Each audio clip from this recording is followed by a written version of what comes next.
저는 검토도 검토지만 기본적으로 국정조사가 좀 필요하다. 왜 그러냐면 이게 지금 석유공사가 하고 있는 일이 좀 문제가 있다.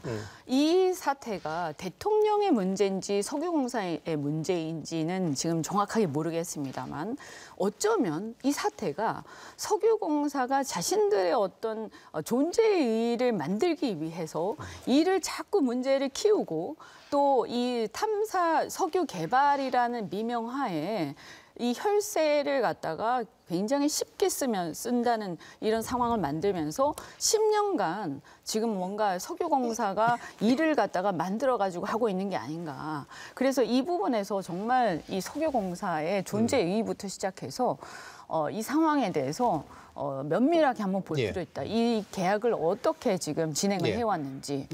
호준석 대변인 여당 입장. 국정조사 약간 이제 중독증이신 것 같다는 생각이 들고요. 어떤 부분은 도대체 뭐가 잘못돼서 어떤 부분이 그렇게까지 그 의혹이어서 국정조사를 하시자는 것인지 저는 잘 납득이 가지 않고요. 석유공사는 최근 2년 동안에 뼈를 깎는 구조조정을 통해서 2년 동안에 영업 순이익을 냈습니다. 이 사업을 추진해 온 것은 2007년부터고요. 문재인 정부 때도 계속 추진돼 왔었던 겁니다. 기사를 찾아보시면 이만큼이 나옵니다. 그런데 갑자기 석유공사가 갑자기 없던 일을 벌여가지고 이상한 일을 하고 있다는 것은 납득이 되지 않고요. 우드사이드, 그다음에 액트지오, 아브레오 이분들에 대해서 조금 더 취재를 해보시면 좋을 것 같습니다. 저는 사실 저도 개인적인 의구심이 좀 있었는데 이번에 취재를 하고 자료들을 찾아보면서 저는 개인적으로는 상당 부분이 해소가 됐고요. 한번 여야가 이것은 힘을 합쳐서 필요한 자료가 있으면 공개할 게 있으면은 요구하셔서 공개 받으셔서 판단하셨으면 좋겠습니다. 문재인 정부고 뭐고 간에 석유공사가 이전부터 저는 우리나라의 공사들이요.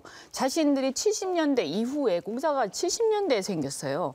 그런데 70년대에는 그 많은 공사들이 굉장히 필요했었어요. 근데 지금은 석유공사가 원래 70년대 석유 가격 통제와 여러 가지를 위해서 생겼지만 지금은 이 석유 그 개발을 위해서 지금 하고 있는 것 같은데 과연 대한민국에서 이 시대에 석유 개발 사업을 위한 석유공사라는 것이 우리가 중국 같은 나라도 아니고 필요한가라는 거에 대해서도 저는 의문부호를 찍습니다.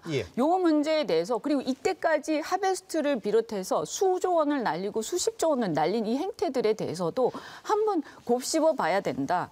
이렇게 생각합니다. 오늘 이거는 정권의 문제가 아니에요. 발언 기회를 좀 많이 가지고 있습니다. 다시 한번 호준석 대변인 혹시 반론하실 거 있으십니까? 그 자원 개발은요 기본적으로 성공률이 20% 이하인 것입니다. 그래서 이게 30년, 100년을 보고서 하는 것입니다.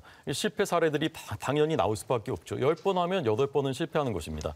그런데 그 실패한 사례들만 가지고 자원 개발하면 안 된다라고 하면 어떻게 되겠습니까? 우리나라 지금 우리나라의 그 민간 그리고 공기업들이 전 세계에서 추진하고 있는 실제 시행하고 있는 자원 개발 사업들이요. 60개 나라에서 100여 곳이 넘는 것으로 알고 있습니다. 알겠습니다. 이런 것들 다 가능성만 놓고 보면 다 접어야 되는 것들입니다. 그렇지만 다 접으면 어떻게 되겠습니까? 석유가 끝이라고 하시는데 그걸 어떻게 장담합니까? 지금 우리가 쓰고 있는 것이 대부분 석유이고 전기차 곧 올 것 같지만은 이게 막 길어지지 않습니까? 끝이라는 게 아니라 끝나간다는 거죠. 포스트 올 시대로 간다라는 거지. 일단은 뭐 아까 이제 마당에 금이 있는데 이걸 안 캐겠느냐. 근데 이쪽 에너지 정책을 하는 사람 입장에서 유명한 말이 있습니다. 석기 시대가 돌이 없어서 망한 것이 아니다. 돌이 아니라 철기나 다른 것이 나와서 더 이상 돌을 안 쓰게 된 것이죠.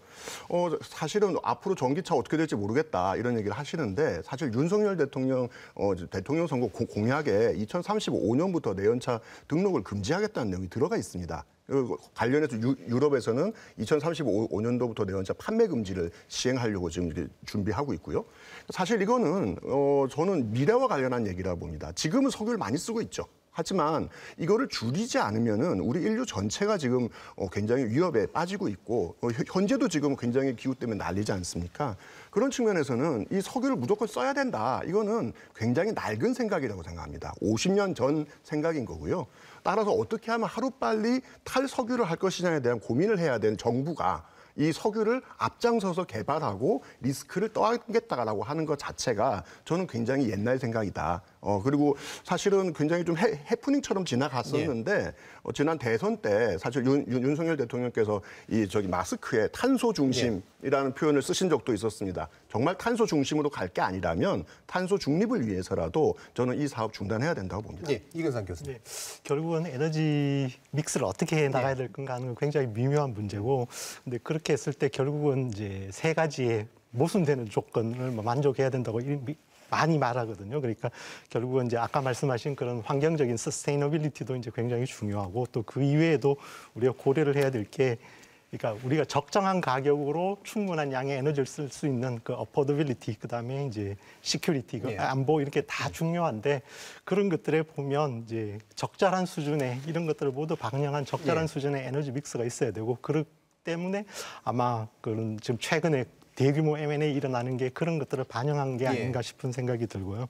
그다음에 아까 이제 저 시청자 의견에 대해서 코멘트 하나 드릴 거 있는데, 그래서 국영 석유 회사가 지금 현재와 같은 형태로 가는 게 맞냐 하는 것도 또 여러 가지 논란의 여지가 있습니다. 그래서 일본 같은 경우에는 국영 석유 회사를 민영화시키고 일부 지분을 가지고 있고, 뭐 상대적으로 별도의 지원 기구를 만든 조금액이라는 기구를 만들고 있으니까 그런 것들도 우리가 한번 고려해 볼 만하고, 그다음에 이 탐사 광구에서 우리가 100% 가지고 있는 이거는 굉장히 리스크를 굉장히 많이 가지고 있는 거기 때문에 이것들은 뭐 또 일반적이지도 않고 바람직하지도 않습니다. 그래서 이것들은 이 지분 양수도 계약을 통해서 이제 파트너를 찾아서 하는 방식으로 나가야 된다고 지금 생각합니다. 알겠습니다.